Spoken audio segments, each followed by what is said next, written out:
Troisième jour de festival à Ambert. Les concerts s'enchaînent, le public est toujours présent et une manifestation qui fait son maximum pour réduire son empreinte carbone. On parle de tout ça dans notre page spéciale, menée tambour battant par Anne-Claire Huette et toute son équipe. Dernier jour de festival ici à Ambert et là je suis carrément sur la scène. Ici on retrouve les bénévoles les plus musclés du festival, on les surnomme les ratons laveurs et parmi eux il y a notamment Pierre. Pierre, alors c'est quoi votre travail?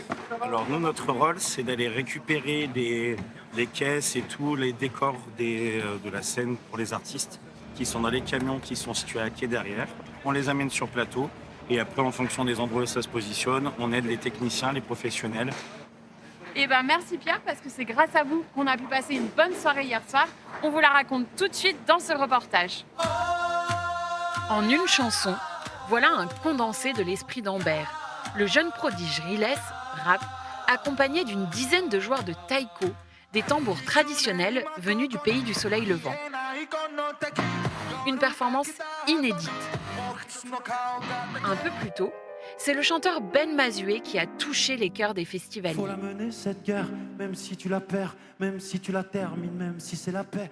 Cette chanson parle des addictions, des combats qu'on mène contre ces démons. Même quand tu la tais, et moi je te reconnais. Des paroles limpides qui rejoignent le public. Entre nous. C'est un mec, il parle de poésie en chantant et ça parle à tout le monde, ses histoires. Il parle beaucoup de choses personnelles qui lui arrivent et je trouve que c'est assez universel en fait.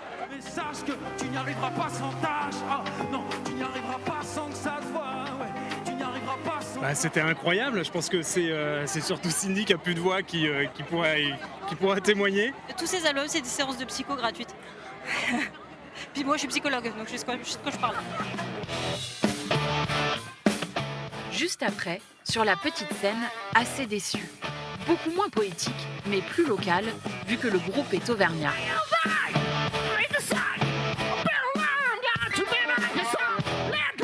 Ah ben, moi qui ai grandi dans le fin fond de la campagne de la Bourrée auvergnate, je me sens dans mon milieu.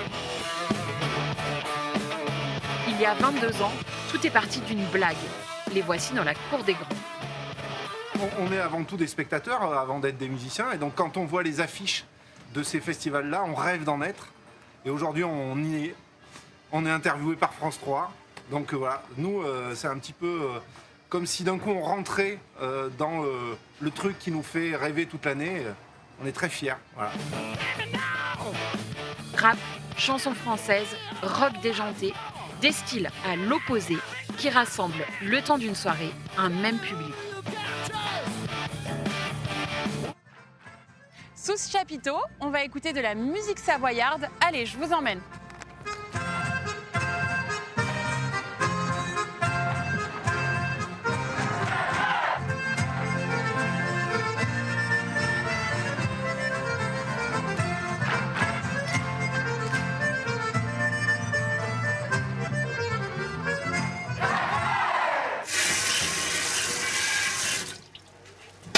Les festivals se veulent de plus en plus responsables. Là, je lave les plateaux qu'on a utilisés plutôt que d'utiliser de la vaisselle réutilisable.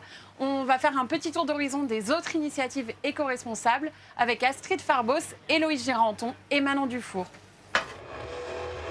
Ces stands ont tous un point commun, ce sont d'anciens containers maritimes. Depuis plusieurs années, ils servent principalement de buvettes. Sur le site, il y en a une dizaine. Chacun d'entre eux a été rénové par des bénévoles du festival. On a d'abord procédé au dérouillage parce que c'était en assez mauvais état. Donc il y a l'étanchéité du toit. À l'intérieur, on a mis une structure bois vissée sur la tôle. Entre les chevrons, on a mis de l'isolant fibre de bois pour le confort des bénévoles et plaquage en OSB, plaque de bois. Les bénévoles sont fiers d'avoir contribué à ce projet éco-responsable. Quelque chose qui serait resté de côté et qui n'aurait servi à rien, continue à servir. Les festivaliers, eux aussi, apportent leur pierre à l'édifice. Chacun, à sa manière, fait un geste pour la planète.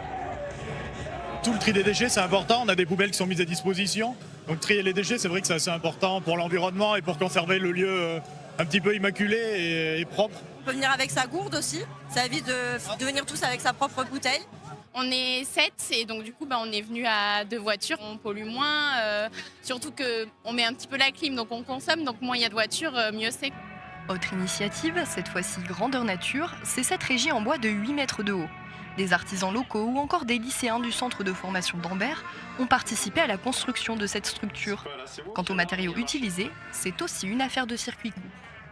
Et tout le bois de cette régie vient d'une forêt qui est à même pas 2 km du site du festival. On ne peut pas faire mieux que ça. Et c'est avant tout nous, ce qu'on appelle le bon sens un peu paysan sur le festival, de pouvoir construire un édifice avec une matière locale qui nous évite tous les ans 2 jours d'installation, parce que l'ancienne régie nécessitait 2 jours d'installation, et plusieurs semi-remorques pour venir notamment de Lyon.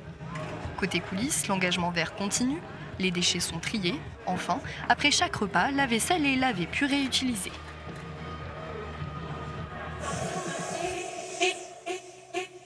Ce soir, pour la soirée de clôture, 10 000 festivaliers sont attendus.